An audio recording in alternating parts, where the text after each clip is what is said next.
Bonjour à tous, aujourd'hui nous allons parler de modélisation macroscopique de l'évolution d'un système. Alors macroscopique, qu'est-ce que ça veut dire? Ça veut dire de ce qu'on regarde à l'extérieur. Ça veut dire un ensemble d'échantillons. Ça ne veut pas dire de la molécule. Molécule c'est microscopique, ensemble un échantillon c'est macroscopique.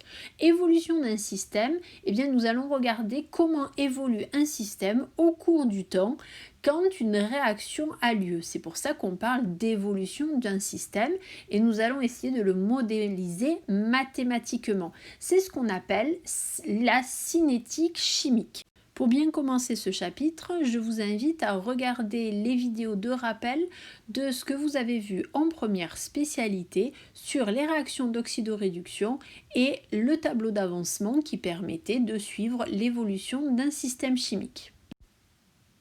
Commençons donc par regarder une première réaction. Donc là, dans le tube à essai, nous avons introduit une solution de chlorure de sodium, Na+, plus Cl-, et nous allons y rajouter une solution de nitrate d'argent.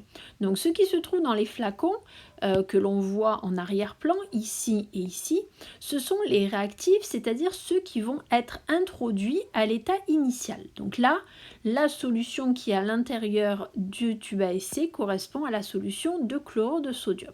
Regardons maintenant ce qui se passe quand on rajoute la solution de nitrate. Donc on va rajouter la solution de nitrate d'argent qui va donner lieu à une réaction chimique entre les ions argent et les ions chlorure. Donc on utilise un flacon compte-gouttes de manière à introduire peu de réactifs. Et regardez bien ce qui se passe ici dès qu'on rajoute donc la solution de nitrate d'argent. On voit apparaître un précipité blanc. Ce précipité blanc, c'est un précipité de chlorure d'argent qui apparaît immédiatement. La réaction que nous venons donc de voir est une réaction qui est dite instantanée, c'est-à-dire qu'on ne va pas voir véritablement l'évolution du système. L'évolution du système va s'effectuer très rapidement à une durée qui n'est pas percevable par notre œil humain. En fait, on dit que l'évolution du système s'effectue à une durée qui est inférieure à celle de la persistance rétinienne. La persistance rétinienne vaut environ 0,1 seconde. Regardons maintenant une autre réaction. Dans cette réaction, on introduit dans le bécher 10 ml d'acide oxalique et ensuite on va introduire 2 ml de permanganate de potassium qui, vous le voyez, est rose. Donc on prélève avec la pipette 2 ml de permanganate de potassium, à T égale à 0, on le verse dans le mélange réactionnel qui prend la couleur rose. Vous voyez qu'à côté, donc, on a un chronomètre qui va permettre de suivre en temps l'évolution de la réaction. Donc on a mis un agitateur magnétique pour que le mélange se fasse en permanence. Donc on observe petit à petit, et vous êtes en train de le voir, une décoloration du mélange qui au départ était rose est en train de devenir de plus en plus clair jusqu'à l'incolore. Cela signifie en fait que les ions permanganate que l'on a introduits au départ n'ont pas réagi tout de suite avec l'acide oxalique, mais ont réagi progressivement. Donc, le moment où on les a introduits, c'est l'état initial. Ensuite, ils sont en train de réagir, on dit qu'on est en cours de la réaction. Et là, ils ont tous disparu. Dans ce cas-là, on dit qu'on a atteint l'état maximal. Vous voyez que la réaction a mis plusieurs secondes pour se faire. Donc si elle met plusieurs secondes pour se faire, on a pu suivre à l'œil nu la réaction. On va dire que c'est une réaction lente. Nous venons donc de voir deux transformations chimiques, l'une rapide, l'une lente. En fait, selon leur nature et les conditions expérimentales, les transformations chimiques ont des durées qui peuvent être très différentes. On peut également modifier la durée d'une réaction chimique, comme la deuxième qui est lente, en ayant une influence sur les conditions expérimentales, en utilisant des espèces chimiques qu'on va appeler catalyseurs, ou en modifiant donc certains paramètres extérieurs. Dans ce chapitre, nous allons donc étudier l'évolution des réactions au cours du temps et définir, puisqu'on parle de réactions rapides et de réactions lentes, une vitesse de réaction et quels sont les facteurs qui l'augmentent. Donc commençons par compléter qu'est-ce qu'on appelle une réaction lente et une réaction instantanée. Donc, nous notons donc à ce niveau-là, une réaction est dite instantanée lorsque l'évolution du système s'effectue en une durée inférieure à celle de la persistance rétinienne. Ouvrez la parenthèse, 0,1 seconde environ. Une réaction est dite lente si elle dure de quelques secondes à quelques années. Certaines réactions sont très très lentes. Par exemple, la rouille qui agit sur les objets en fer, c'est une réaction qui est très très lente. Elle peut durer plusieurs années. La cinétique chimique va correspondre donc à l'étude du déroulement temporel de ces réactions chimiques. Donc nous allons en premier parler de facteurs cinétiques. Les facteurs cinétiques, comme leur nom l'indique, ce sont des facteurs qui vont pouvoir influencer la cinétique de la réaction. Le premier facteur que nous allons voir est lié à la concentration des réactifs, ce qu'on pourrait assimiler à la surface de contact lorsque les réactifs vont être composés d'au moins un solide. Regardons donc l'expérience suivante. On dispose de 2 comprimés d'aspirine effervescente. Un comprimé va être broyé avec le mortier en fine poudre, comme on le voit sur la vidéo. L'autre comprimé va rester entier. Donc ces 2 comprimés tout à fait identiques, vous voyez bien qu'il est sous forme de poudre, vont être introduits dans exactement le même volume d'eau qu'on a mis au préalable dans 2 béchers. Donc on a exactement le même volume d'eau, on va introduire dans le premier bécher la poudre et simultanément le comprimé. Donc ce que vous voyez très rapidement, c'est que on observe une effervescence dans les 2 béchers. L'effervescence est beaucoup plus importante à ce niveau-là, on voit la quantité de mousse au-dessus, alors qu'à ce niveau-là, on observe une effervescence qui est moins importante. Au bout de quelques instants, vous voyez que dans ce bécher, l'effervescence est en train de décroître, déjà de manière beaucoup plus importante, tout simplement parce que le comprimé que nous avions introduit sous forme de poudre s'est totalement dissous. Alors que dans le bécher qui se trouve là, nous voyons encore un ensemble blanchâtre. Le comprimé est dans cette solution blanchâtre, il ne s'est pas encore totalement dissous. Ces 2 béchers montrent que selon le réactif que l'on introduit et selon surtout sous quelle forme on l'introduit dans la solution, on ne va pas arriver de la même manière à l'état final. L'état final va être le même dans les 2 cas, c'est-à-dire qu'on aura une solution où l'aspirine sera totalement dissoute. Par contre, cette solution sera obtenue beaucoup plus rapidement dans le premier bécher que dans la deuxième. Cela s'explique tout simplement parce qu'on a modifié la surface de contact de l'aspirine avec la solution. Ici, l'aspirine était en fine poudre, alors qu'ici, elle était en comprimé. Ce qui signifie que l'eau n'a pu agir que sur la partie du comprimé qui était en contact avec elle, qui est assez réduite. Alors que quand on a introduit la poudre, l'eau a pu agir sur chaque petit grain et sur la totalité des grains, ce qui a permis une réaction beaucoup plus rapide. On voit bien que la surface de contact du solide est donc ce qu'on appelle un facteur cinétique, puisqu'elle va influencer la vitesse de la réaction. On peut donc compléter la leçon.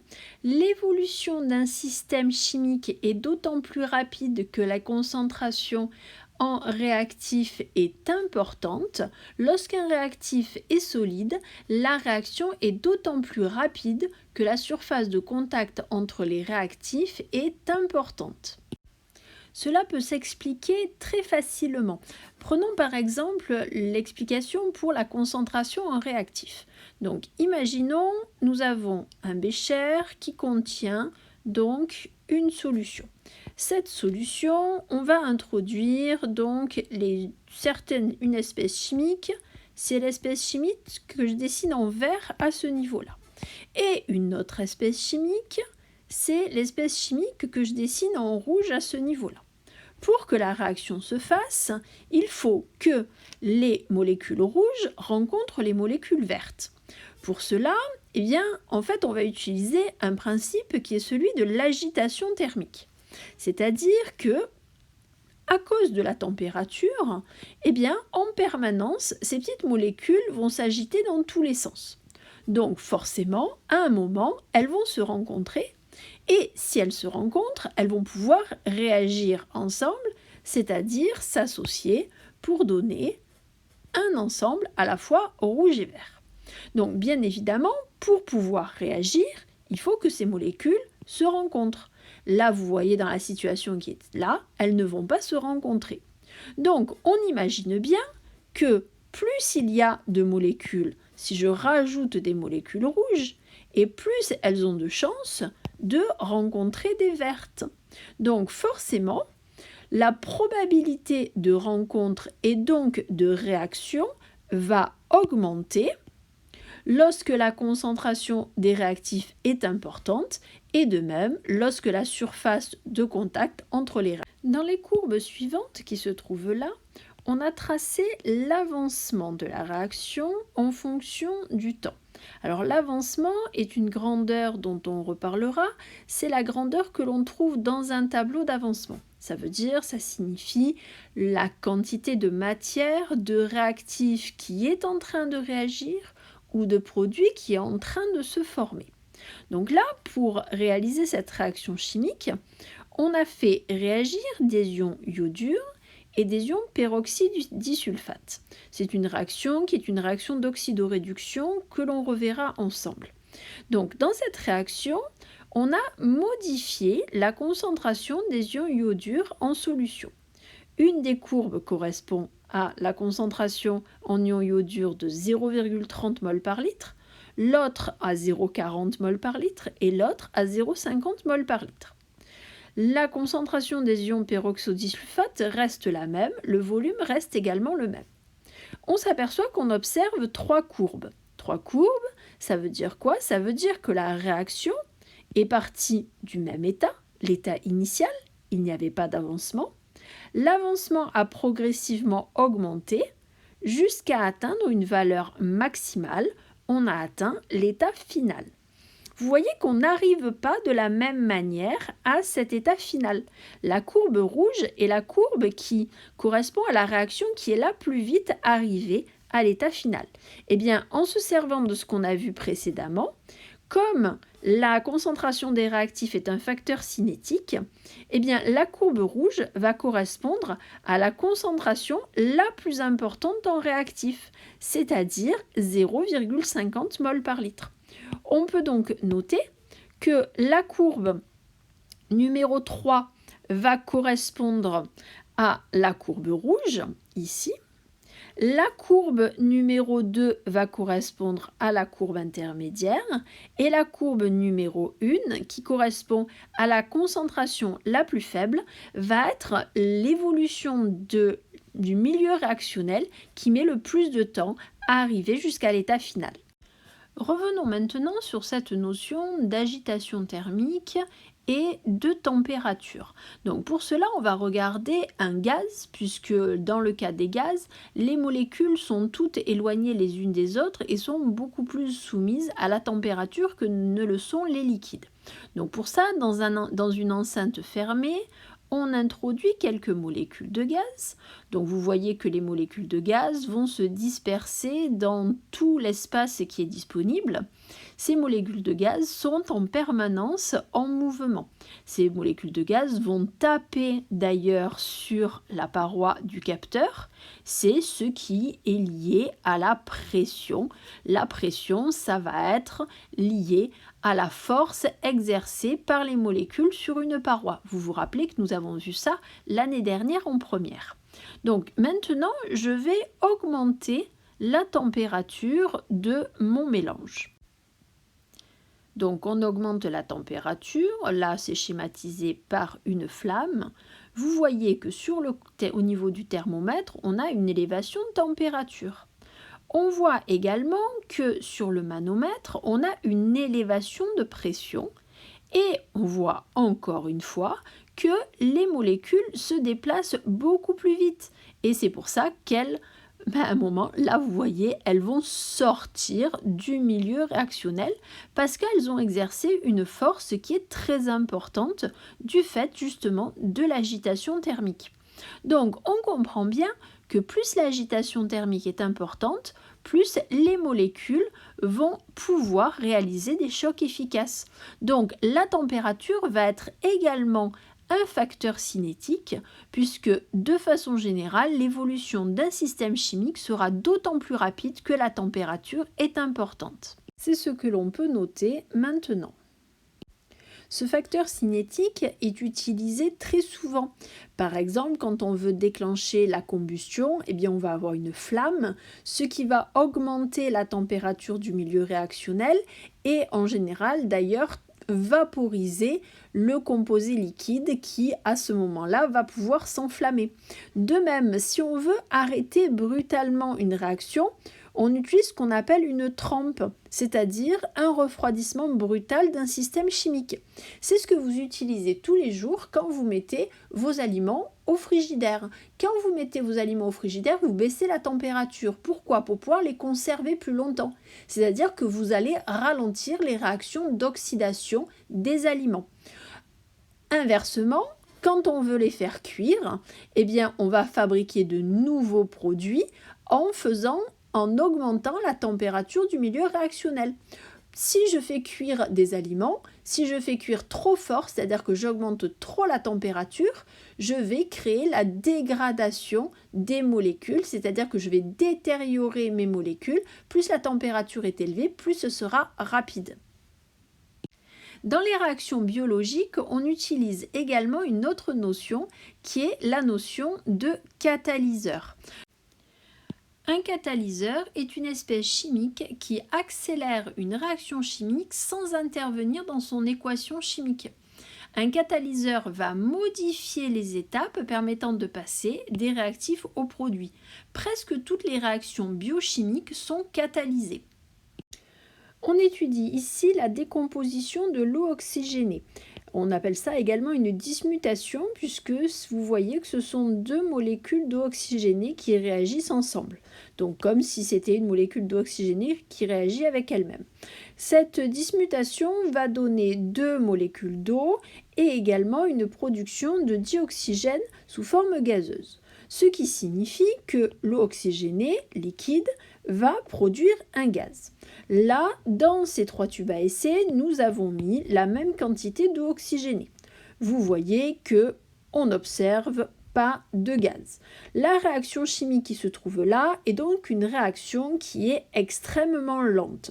C'est la réaction d'ailleurs qui a lieu dans vos flacons d'eau oxygénée que vous avez peut-être à la maison car l'eau oxygénée est un désinfectant. Ces flacons, on vous conseille de les garder au froid et ils sont dans un flacon qui en général est teinté ou en plastique, tout simplement pour ralentir cette dégradation de l'eau oxygénée. Nous, au contraire, nous cherchons à accélérer cette réaction. Donc pour cela, on va rajouter dans le tube à essai numéro 2 et le tube à essai numéro 3 des espèces chimiques qu'on va appeler catalyseurs. Donc, on rajoute des ions fer 3 dans le tube à essai numéro 2. Ces ions fer 3 ont une couleur rouge-orangé. Et dans le troisième tube à essai, on va rajouter un morceau de viande. Alors, regardons rapidement ce qui se passe. On le voit tout de suite au niveau du morceau de viande. On le voit un peu plus lentement au niveau donc, des ions fer 3. On constate que l'on observe l'apparition ici de petites bulles. Ici, on en a observé de manière beaucoup plus importante au niveau donc du morceau de viande. Les espèces chimiques qu'on a donc rajoutées, les ions fer 3 et la viande, sont ce qu'on appelle des catalyseurs. Ici, on a rajouté des ions fer 3. Les ions fer 3 étaient en solution aqueuse, donc ils se sont complètement mélangés avec l'eau oxygénée qui était notre réactif de départ. On parle d'une catalyse homogène. Par contre, la viande, elle, va jouer le rôle de ce qu'on appelle un catalyse enzymatique. C'est-à-dire qu'on a des réactions biochimiques qui vont avoir lieu au niveau de la viande, au niveau du morceau de viande, et c'est ces réactions chimiques qui ont lieu sur la paroi du morceau de viande qui correspondent à la dégradation de l'eau oxygénée qui va être accélérée. Donc regardons comment ça marche à l'aide d'une petite animation. Étudions la réaction de synthèse biochimique. Donc on voit qu'on a deux molécules. Ces molécules se rencontrent sous fait de l'agitation thermique mais n'arrivent pas à réagir ensemble. Tout simplement parce qu'elles vont se rencontrer mais pas avec la bonne vitesse, pas avec la bonne orientation. Bref, la réaction va avoir beaucoup de mal à se faire. Donc pour ça, on va avoir recours à ce qu'on appelle un enzyme. Rajoutons donc l'enzyme.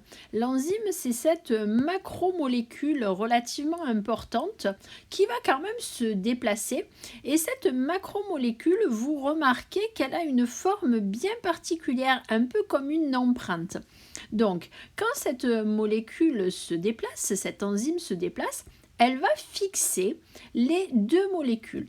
Et lorsque ces deux molécules sont fixées sur ce site qu'on appelle un site réactionnel, eh bien à ce moment-là, elles vont pouvoir très facilement réagir parce qu'elles se sont fixées avec le bon angle, avec la bonne orientation.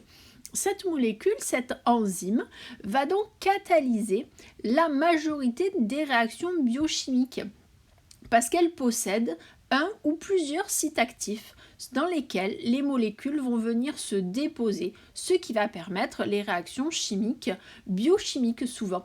Par exemple, vous avez appris dès le collège que dans votre bouche se trouve un enzyme, ou une enzyme, je ne sais plus, qui va nous permettre de digérer et donc d'hydrolyser l'amidon, qui se trouve dans le pain. Quand on mange le pain, on l'enduit de salive et à ce moment-là, la grosse molécule d'amidon va se couper en petits morceaux. Cette enzyme qui se trouve donc dans votre salive, c'est l'amylase.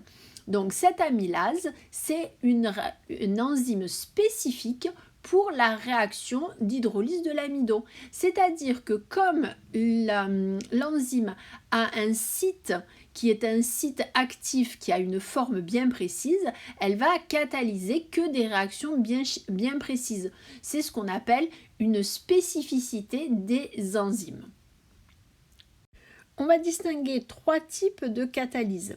La catalyse homogène, dans lequel le catalyseur et les réactifs vont former un mélange homogène. Il se trouve sous la même forme physique, solide, liquide ou gazeuse. C'était le cas des ions fer 3 qu'on avait rajouté dans l'eau oxygénée.